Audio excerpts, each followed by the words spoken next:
ஈஸ்வரி, எப்படியாவது இந்த கேஸ்ல நீ ஜெயிச்சே ஆகணுமா? ஏன் நீ நம்ம ஃபேமிலி லாயர் கிட்ட பேசணும்னு சொன்னீங்களே, பேசுனீங்களா? அவர் என்ன சொன்னாரு?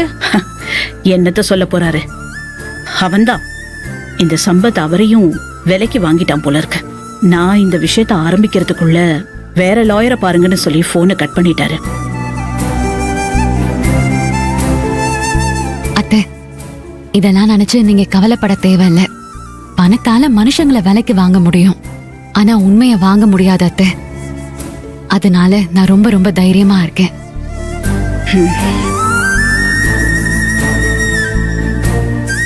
சின்னையாவோட ரூம்ல இருந்து பணத்தை எடுத்ததுனால என்ன குற்றவாளின்னு சொல்ல முடியாது.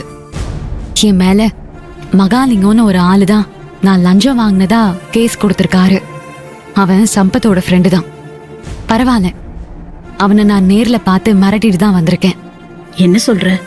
சம்பத் கொடுக்கற தைரியத்தினால ரொம்ப திமிரா பேசுறான். கோர்ட்டுக்கு வரட்டும், அவனா நானு பாத்துடலாம்.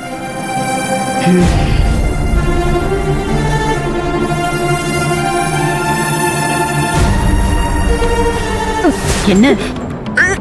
பாத்து பொறுமை. ஈஸ்வரி, என்னாச்சு? டே ஒன்னும் இல்லடா, அதெல்லாம் சரியாயிடும். அது மாசமா இருக்கல்ல, இந்த மாதிரி மசக்க வரதெல்லாம் சகஜம்தான். ஏமா, ஒரு குழந்தையும் பெத்தெடுக்கிறதுக்கு ஒவ்வொரு அம்மாவும் இப்படிதான் கஷ்டப்படணுமாமா? டேய், இதெல்லாம் ஒரு கஷ்டமே இல்லடா, அதெல்லாம் பிரச்சனை இல்ல, சரியாயிடும்.